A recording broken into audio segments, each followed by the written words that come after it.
Darmina tidak membahas apa yang dipikirkan oleh Arkitirema. Ia melanjutkan pembahasannya mengenai waskita atau kewaspadaan.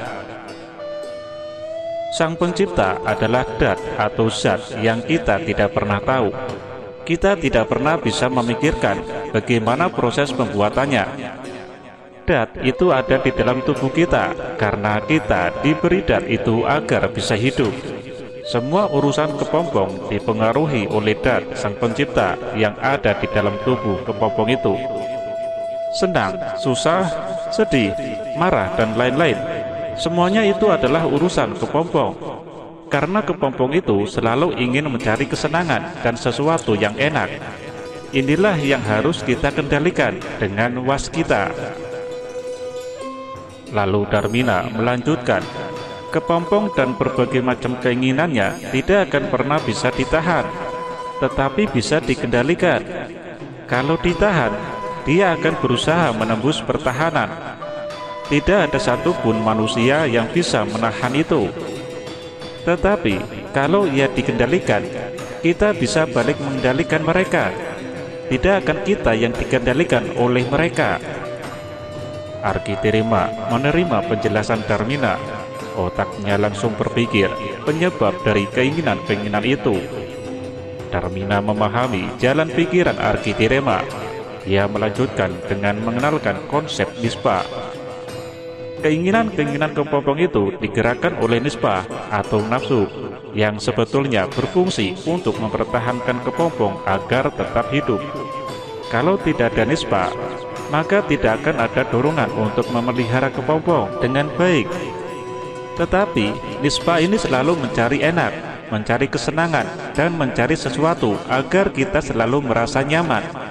Apabila itu sudah terjadi dan kita tidak bisa mengendalikan itu, maka yang terjadi adalah kita yang akan dikendalikan oleh nispa-nispa. Arkitirema masih menyimak penjelasan Darmina yang mulai mengenalkan waskita dan nispa dalam satu rangkaian. Kita membutuhkan waskita, juga kebijaksanaan untuk mengetahui secara persis bagaimana nispa ini bergerak melalui darah di dalam kepompong kita. Mereka bergerak dengan leluasa apabila kita tidak kendalikan dengan kekuatan pikiran kita. Nispa ini yang membuat kita mau bereproduksi atau beranak pinak. Nispa ini pula yang membuat kita merasa lapar, haus, dan sebagainya, agar kepompong tetap bisa hidup. Sang Pencipta memberikan kita tenaga yang sangat cukup untuk mampu mengendalikan nispa-nispa ini agar kepompong kita tetap terpelihara. Tetapi semakin kita lama hidup, akan semakin lama pula ujian bagi kita.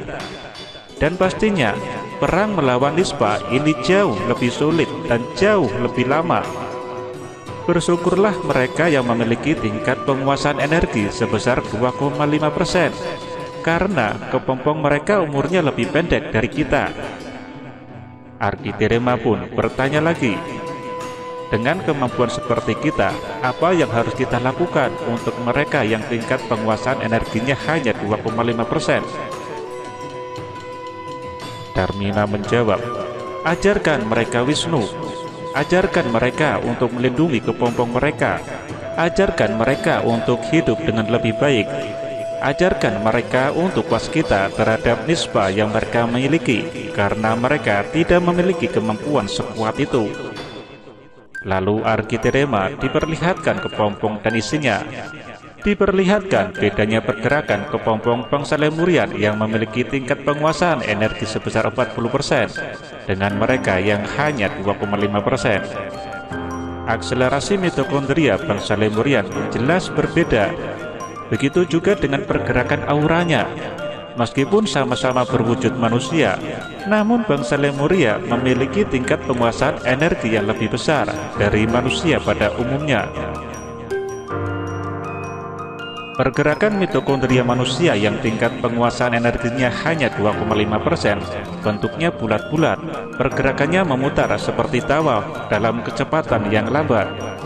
Sementara manusia yang memiliki tingkat penguasaan energi sebesar 40%, bentuk pergerakan mitokondrianya tidak bulat lagi. mereka terlihat seperti kilatan atau loncatan listrik bergerak sangat cepat. Hal ini karena tubuh manusia dengan tingkat penguasaan energi sebesar 40% memiliki medan listrik yang jauh lebih aktif. Dalam Prodimer, semua pelajaran yang diberikan disertai dengan contoh. Begitupun dengan pelajaran waskita. Darmina kemudian memperlihatkan film pendek bagaimana manusia yang level penguasaan energinya sebesar 2,5% menangis rame-rame di depan mayat. Darmina kemudian berkata, "Sena Amnaruta, perhatikanlah baik-baik."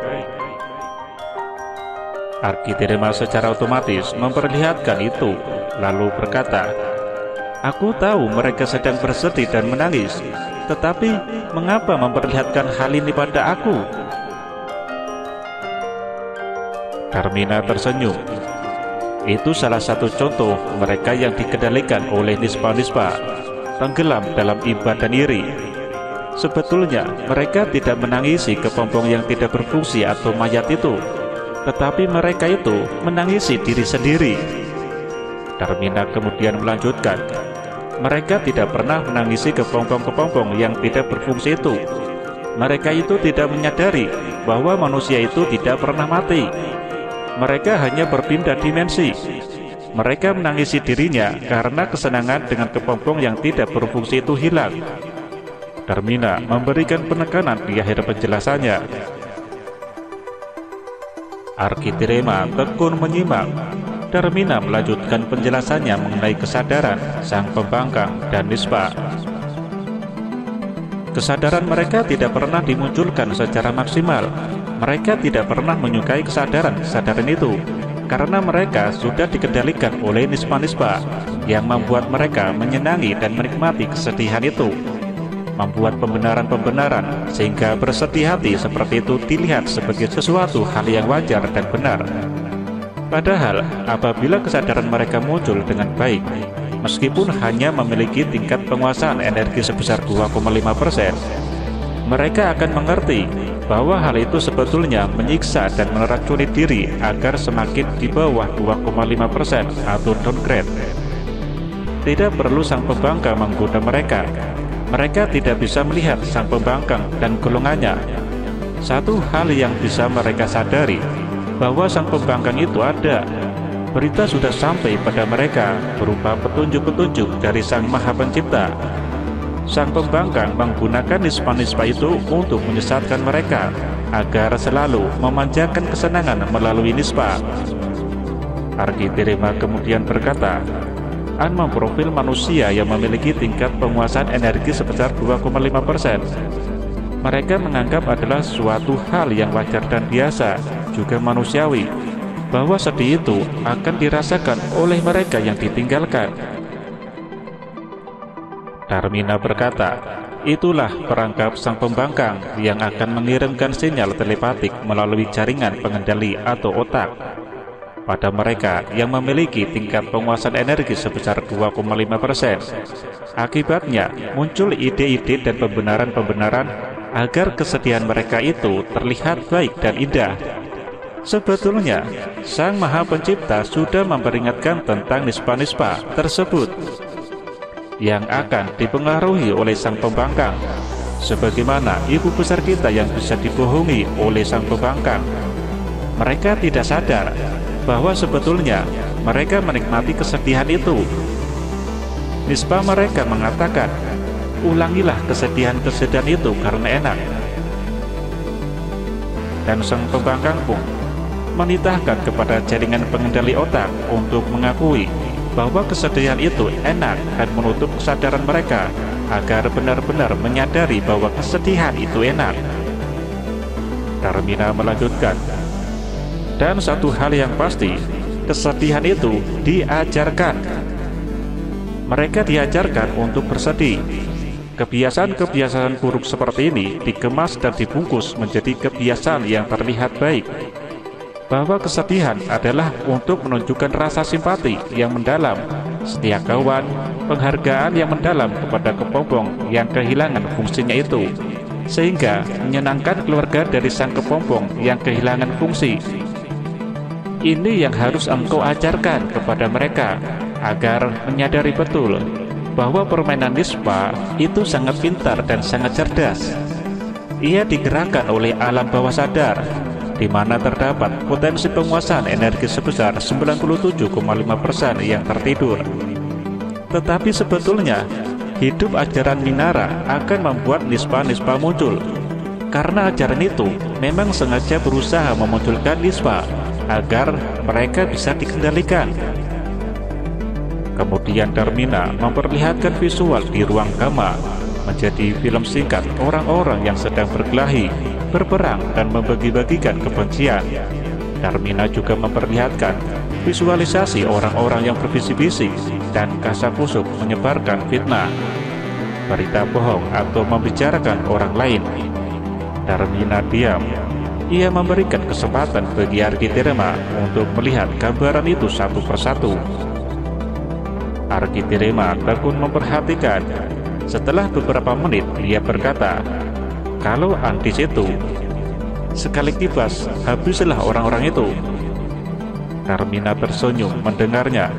Ia berkata, "Nispa-Nispa akan membentuk perbuatan-perbuatan seperti itu. Kemarahan adalah sesuatu yang diajarkan pula. Mereka dengan tingkat penguasaan energi yang masih 2,5% akan saling mengajarkan tentang rasa marah melalui pembenaran-pembenaran berupa ajaran bahwa kita tidak boleh dihina, kita harus dihormati, kita harus mendapatkan penghargaan, kita tidak boleh diperlakukan yang menurut mereka tidak mengenakan. Mereka yang tingkat penguasaan energinya masih 2,5% akan diajarkan menjauhi proses pemakluman." Arkitirema merekam semua perkataan Darmina. Penjelasannya kini mulai mengarah pada ajaran mengenai perbedaan. Mereka akan diajarkan bahwa berbeda itu salah, semuanya harus sama. Mereka diajarkan untuk tidak menerima setiap perbedaan. Kesadaran bahwa berbeda akan membentuk sesuatu kekuatan yang besar dihilangkan. Sebuah bangunan hanya akan bisa berdiri oleh sesuatu yang berbeda. Bangunan-bangunan di masa depan akan terbuat dari unsur-unsur yang berbeda secara besar.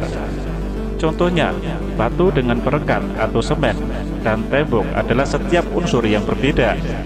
Bangunan kita pun, meski terbuat dari kristal Kraiman, terdiri dari unsur yang berbeda di dalamnya, berupa teknologi mikro. Alam semesta mengajarkan perbedaan adalah untuk kesatuan, dan untuk membangun sesuatu yang lebih besar dari yang mereka bayangkan. Arkitirema meresapi penjelasan Darmina mengenai perbedaan.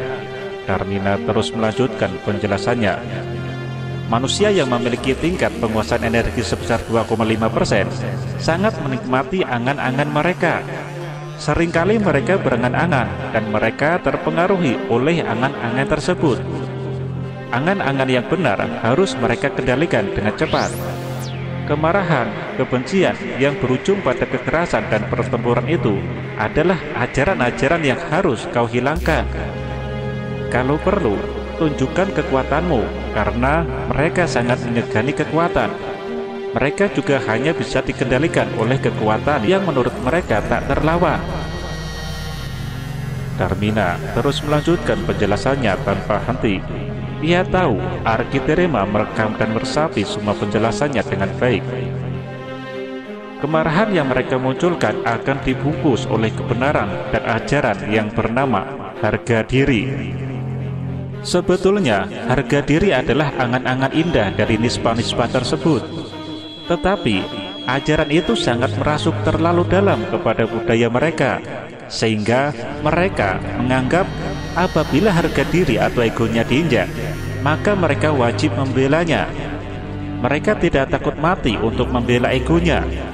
Ini yang harus dijauhkan, karena itu bukan ajaran Sang Pencipta. Kebencian itu jauh lebih berbahaya dari kemarahan itu sendiri. Marah biasanya muncul sesaat, tetapi kebencian akan membangun sebuah bangunan yang sangat besar di dalam diri mereka. Bangunan-bangunan tersebut akan beranak pinak karena kebencian akan menguasai pemikiran dan angan-angan mereka. dan mereka pun akan membagikan kepada yang lainnya agar sama-sama membenci orang yang dia benci. Darmina kembali mengingatkan bahaya kebencian, sang pembangkang, dan dampaknya bagi kejiwaan. Sang pembangkang memiliki sifat inti. Setelah mereka melakukan hal semacam begitu, mereka sudah tidak berbeda dengan sang pembangkang.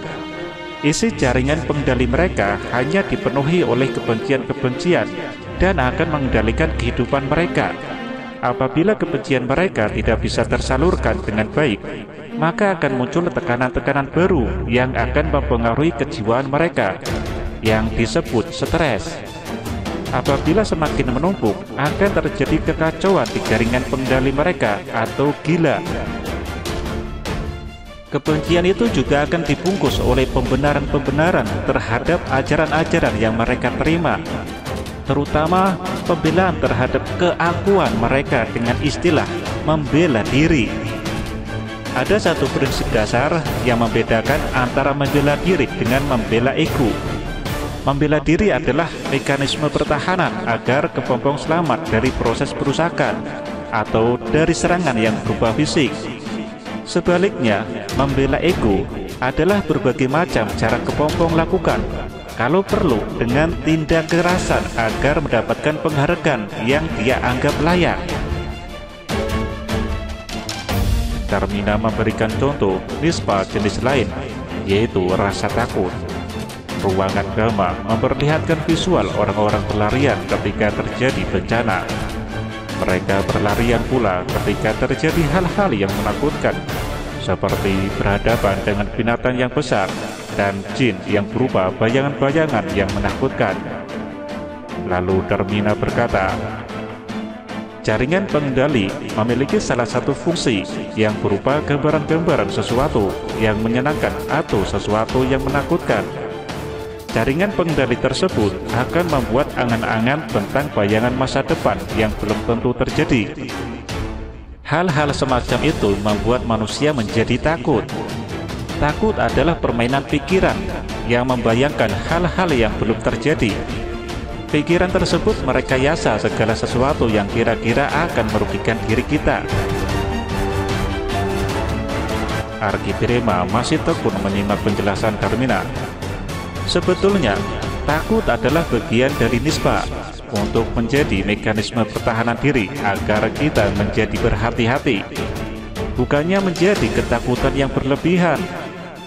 Tetapi, kaum 2,5% lebih menyukai rasa takut itu sendiri, dan mereka membuat bayangan-bayangan atau angan-angan dalam bentuk visual yang sama-sama bisa ditonton oleh semua orang, misalnya film horor. Dan terbukti, angan-angan yang berupa visual tersebut laku keras untuk dibuat di runa atau dijual. Kaum 2,5% sangat menikmati ketakutan tersebut, dan mereka akan selalu bercerita dan berangan-angan tentang sesuatu yang menakutkan. Lalu sesuatu yang menakutkan tersebut di dalam cerita yang mereka buat menjadi hilang dengan kekuatan yang lebih besar dan tidak terlawan oleh sesuatu yang menakutkan itu. Darmina mengakhiri penjelasan waskita dengan menjelaskan dampak dari rasa takut bagi manusia. Ketakutan-ketakutan itu akan berujung kepada berhentinya kepompong dari fungsinya atau mati. Ketakutan akan mengajarkan kaum 2,5% menjadi mencintai dunia dan takut akan kematian.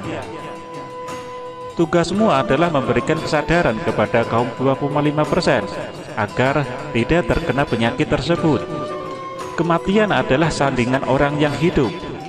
Sang Pencipta akan membuat yang hidup menjadi tidak hidup, dan itu hanya masalah waktu. Waskita disimbolkan dengan tangan satu menempel di dada, satu di perut dengan dada tegak.